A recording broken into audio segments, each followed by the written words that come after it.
And let me please hand it off to Kelly O'Toole and Caleb Simone. Would you like to share your slides? Sure.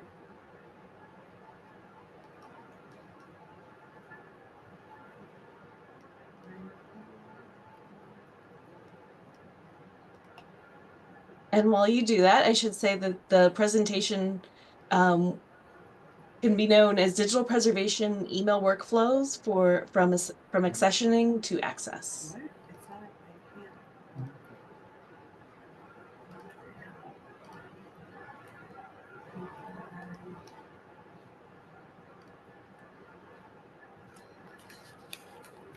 can't. Okay. Well, can you see my screen? Yes, now it's perfect. Great.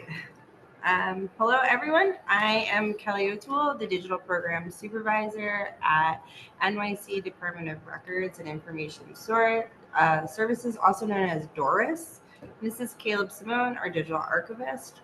We want to thank you for joining us today. We're excited to share our evolving email preservation workflow and to hear your feedback. We're really looking for feedback, as you'll see from our question, as we refine our approach. So first, I'll provide a brief overview of what we do at the Municipal Archives. The Municipal Archives is a division within DORIS. Our division is divided into 4 units: conservation, collections management, reference services, and digital programs. Together, these units steward the records created by New York City government and have the long-term historical and cultural significance. Caleb and I are among the 8 members of digital programs. Collectively, we're responsible for all things digital. Caleb and I manage the digital preservation. These collections include both digitized and born digital materials and comprise of about 400 terabytes of unique data. An additional 225 terabytes will be acquired over the next 2 years from other city agencies and internal digitization projects. The 400 terabytes we currently manage consist of an estimated 300 million digital objects, some of which are ledgers that are considered one object but are comprised of hundreds of individual images. To get into emails, for the past 30 years, email disposal at New York City agencies was not disposal. It involved centralized servers managed by our Office of Information Technology with permanent legal holds. However, the city has recently reconsidered this long-term email management strategy, and after collaborating with Doris's records management branch and all 54 city agencies, we've established a new email retention policy that categorizes emails into 3 roles: Role A, permanent; Role B, temporary; and Role C, just deletion. At the Municipal Archives, we'll be handling all Role A mailboxes, which belong to policy-making employees and are retained permanently. These include agency heads, deputy agency heads, and individuals in charge of major offices, divisions, or bureaus. Essentially, any employee with a significant responsibility who exercises independent judgment in agency matters. We've identified 70 terabytes of legacy Role A mailboxings on existing servers that will be migrated to the archives hopefully this year. Additionally, since 2020, all mailboxes have been moved to the cloud environment of Microsoft 365. So we need to have 2 different email box workflows, and today we'll discuss both of them. Our goal is to share our email preservation process from agency transfer to researcher accessibility and to gather your feedback on tools and methods we're implementing, including ePad, Preservica, and Azure Cloud Storage. Let's dive in. So, the email intake process. When an agency requests to dispose of mailboxes, we are notified by records management if they have Role A accounts. Our ideal is to follow a structured intake process, and depending on the system the agency uses, we'll have 2 primary workflows: the legacy exchange files or Outlook 365. For emails stored in legacy exchange systems, we use an SFTP or cloud-to-cloud transfer to move the data to our Doris records management record point system. Here records management performs a deduplication and removal of transitory email to filter out non-record emails. This step ensures we only keep emails with archival value. The second workflow is the Outlook 365 files. For emails that are stored in Microsoft 365, the process is slightly different. We can't put them through record point currently. So we're going to ingest these emails via an SFTP transfer, cloud transfer straight into our Azure account, which provides scalable storage for these digital collections. Before moving forward, we verify the integrity of the emails through several checks. We confirm checksums to ensure the files haven't been corrupted during the transfer. We review the email report summaries to ensure all expected files are present. We validate manifest XML and review export summaries and file lists to ensure each email is in the batch. These checks are critical to maintaining the authenticity and integrity of the record as we move into our archival system. We'll then do an appraisal and accessioning. Once the emails are securely transferred and verified, the next step is appraisal and accessioning. This is where we determine which emails have archival value and should be preserved permanently. As I said, this is all Role A mailboxes that we should be getting, so they should all be considered permanent. But we want to make sure we can weed out spam, transitory emails, such as all staff emails, as well as identify PPI. And people use their work email and have for personal email, so we want to try and reduce access to those. Our current plan is to create an appraisal report straight from the export list and file summary that we receive from the transfer. This will include the mailbox name, the quantity of emails, the agency, a file list, and a list of all the emails, including the subject and to and from date. Once the appraisal is complete, we will create the accession record and archive space of our collections management system.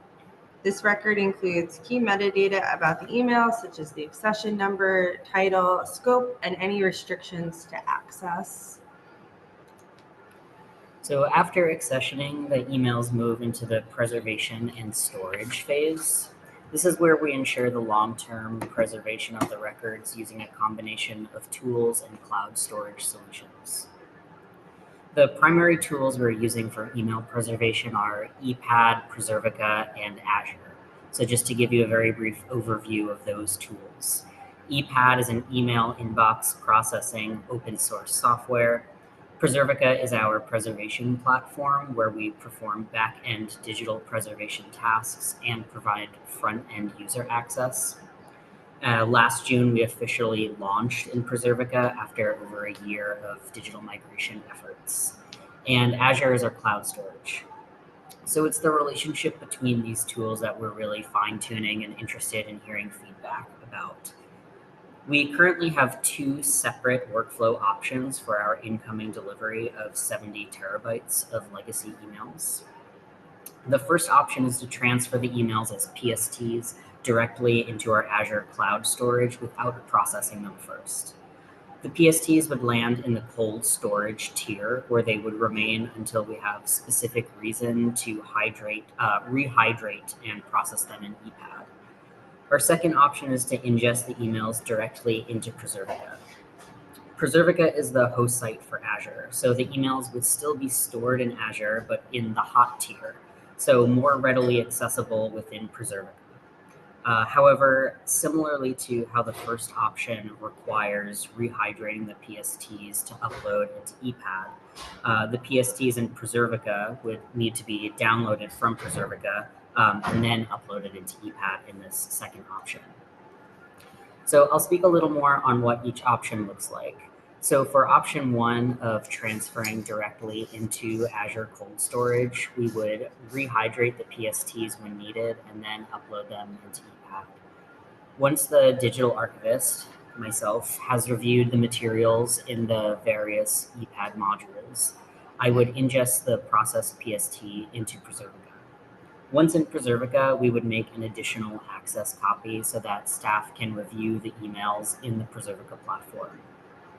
For option 2, where the emails are transferred directly into Preservica, the preservation processes of fixity checks and migrations occur immediately, but because the emails are in hot storage rather than cold, it runs at a much higher cost.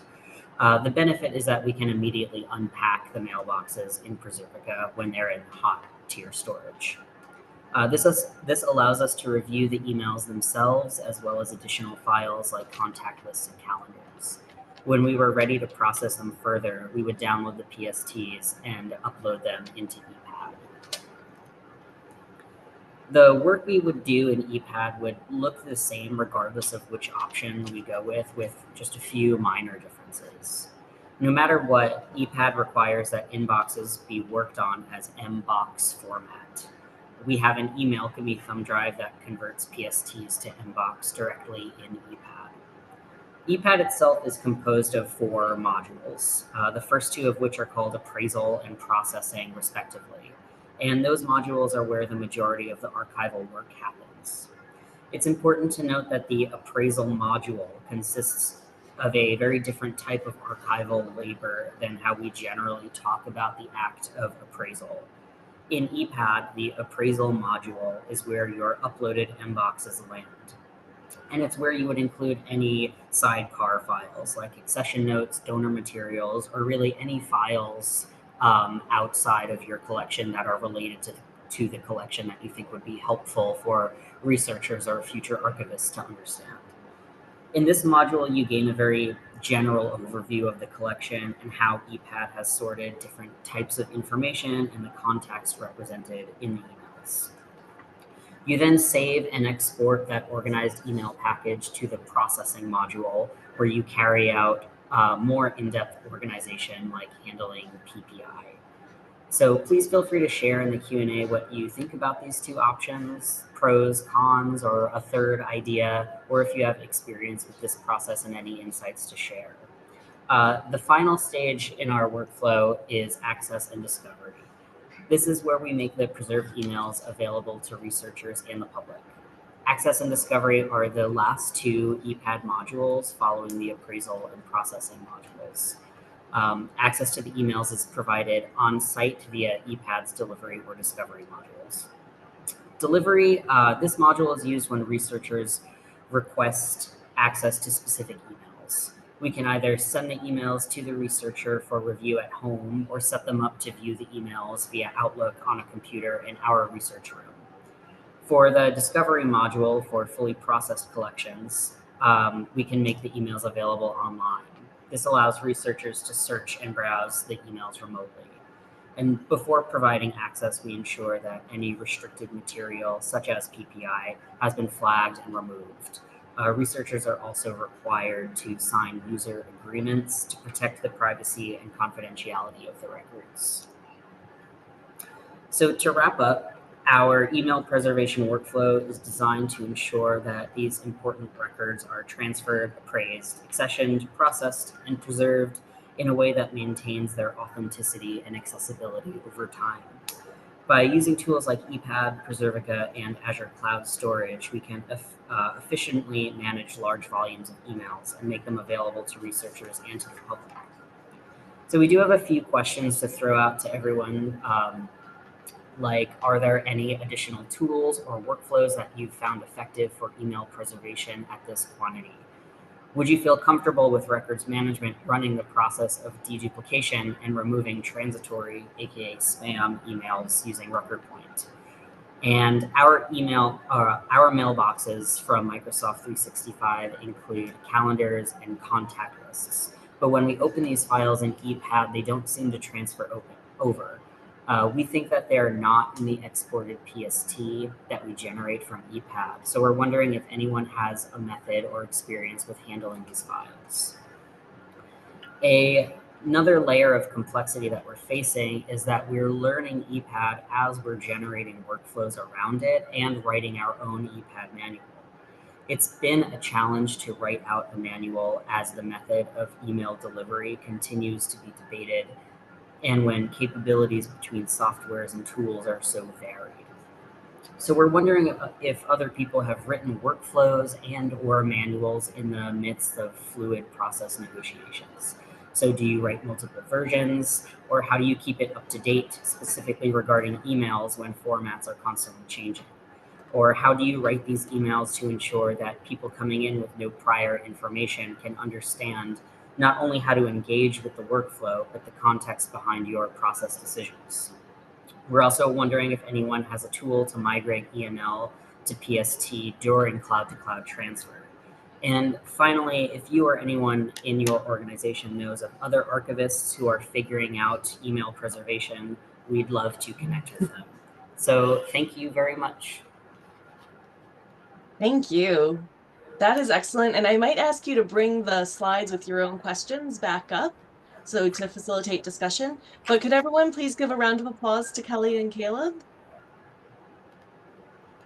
And it looks like we do have a couple replies on chat as well, but I'll wait for your whichever questions you want to address first, or like your highest priority questions, be it the last slide or the previous slide. Like maybe we could go with you making that visible.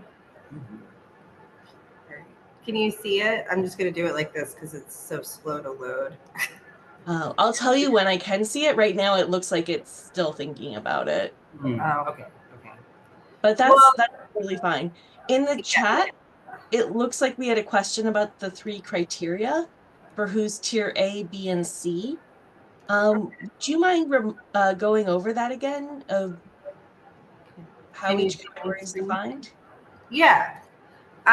So tier A is, or role A is anyone who is a policymaker for New York State government. So that is the head of an agency. It is the head, anyone who is in charge of making like big project plans.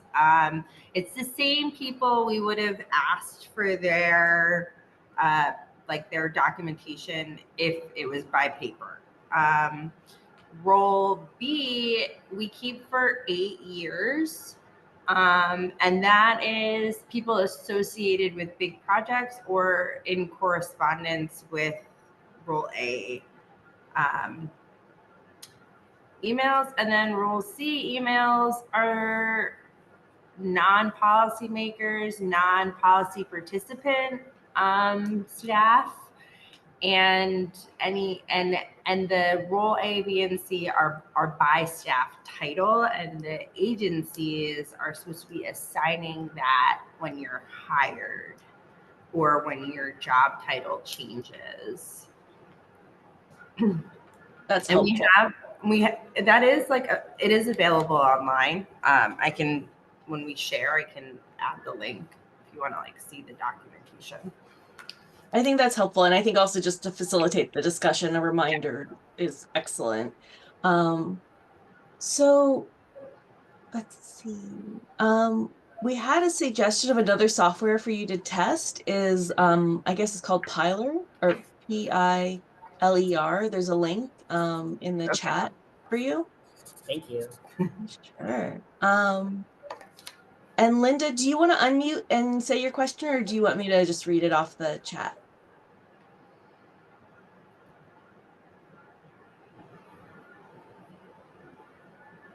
No problem. Linda's having mic issues, so I'm just going to read this. In some cases, we are exporting our calendar separately as Mbox from the desktop version of Outlook, and then processing that with the PSTs in ePad. And she's happy to discuss this more. This is Linda Schmitzberg at Smithsonian. Oh, great. Yeah. Thank you. Excellent. It's nice to see connections getting made via DPP. That's one of the things we really pride ourselves on, is helping community find each other, community members to find each other. Yeah. And Jen, do you want to, you've put this link in here. Jen was suggesting the Digital Preservation Documentation Guide, which we released a couple of years ago. Have you taken a look at that already? I think we have, but we can always re-look. Yeah, I think like one of our largest problems is just like scalability. Like 70 terabytes of email boxes is like over 10,000 mailboxes. And so we're really having like a hard time understanding our responsibility to keep it but also understanding like the cost associated with that, and that it's already been stored without any kind of preservation work done for 30 years. So that, files are attachments and stuff are being lost like daily.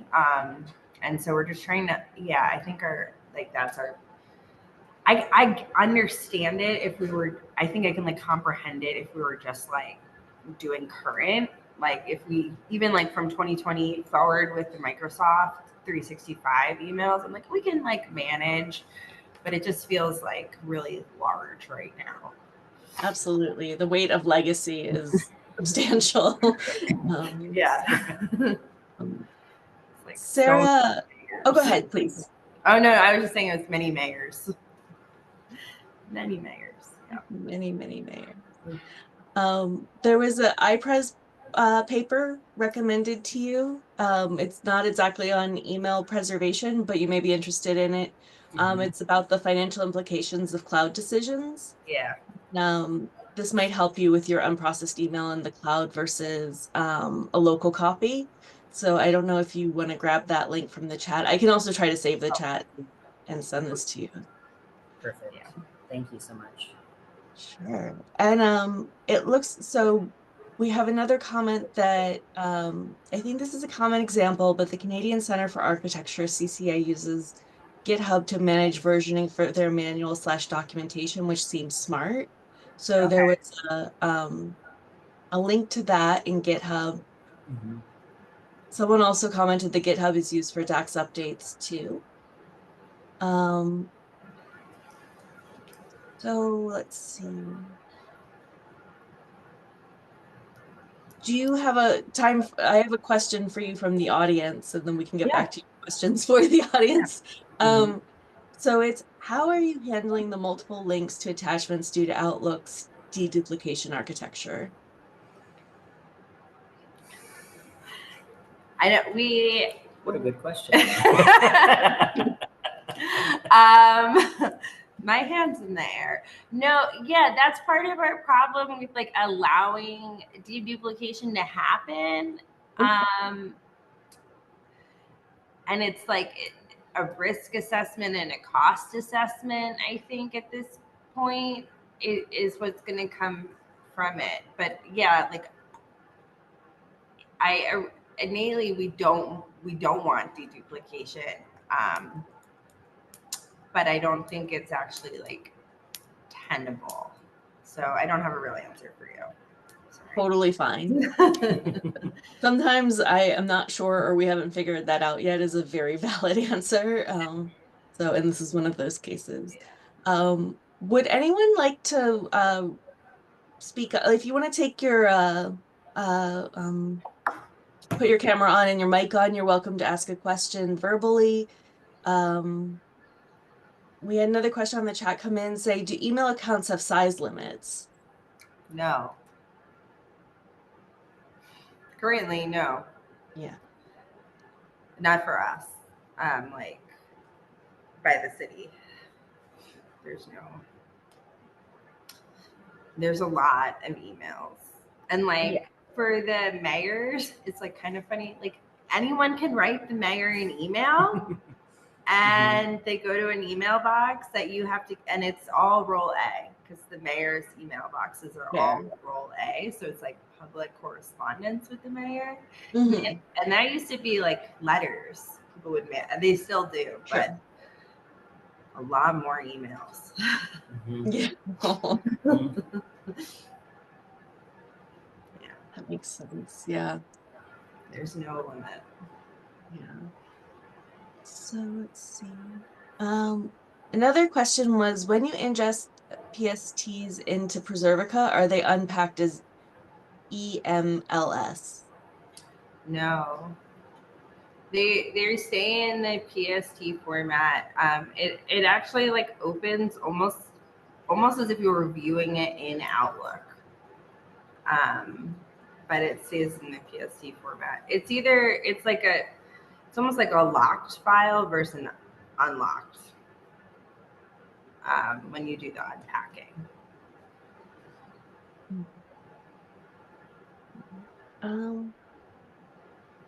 So in terms of posing your questions to the audience, let's see. Of these questions, I mean, we got a couple some answers related to them, but do you have any that you'd like to pose to the audience as being like, this is our priority to talk about if you have ideas? Oh, it looks like Mary Chris has Yeah. raised their hand. Go ahead, please. Oh, so what we used to do as a shortcut was in terms of like processing, that the whole idea of MPLP or whatever, is that we would take the account, put them through ePad, look at kind of the metadata that was generated and create like what you would call like a folder level or an account level collection record description, and then make note of anything that would be identified as PII. So that would be kind of like our minimal level processing. So if you wanted to do that by mailbox, you could do that and then again kind of process as the collection needs it. I don't know if that's helpful. Sorry. No. Yeah. I'm just trying to like, yeah. Yeah. Everything is helpful. That is helpful. Excellent. I think like one of my number one questions is about the calendars and contact lists. Specifically the calendars. Is that right that when we ingest the PST and we convert it to Mbox, the calendar files are gone from ePad? Like they're no longer there. And so when I process it out and I get a PST that's gone through ePad, they're gone. Is that true? If anyone knows that, or am I misunderstanding something? It looks like Don Menerick, who is our next speaker, actually. Don, do you want to unmute for a second? Because I think you're saying yes to that question, but I don't want to misquote you. Oh, I was just going to add that Mbox really wants to take a message. So calendars or whatever else that Outlook, is really going to fall outside of the Mbox format. Yeah. Okay. Yeah.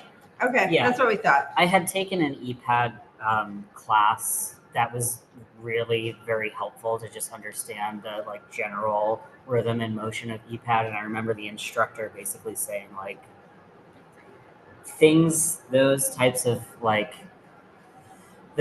files can just get lost, and essentially you need a different workaround for incorporating them into your preservation. So yeah.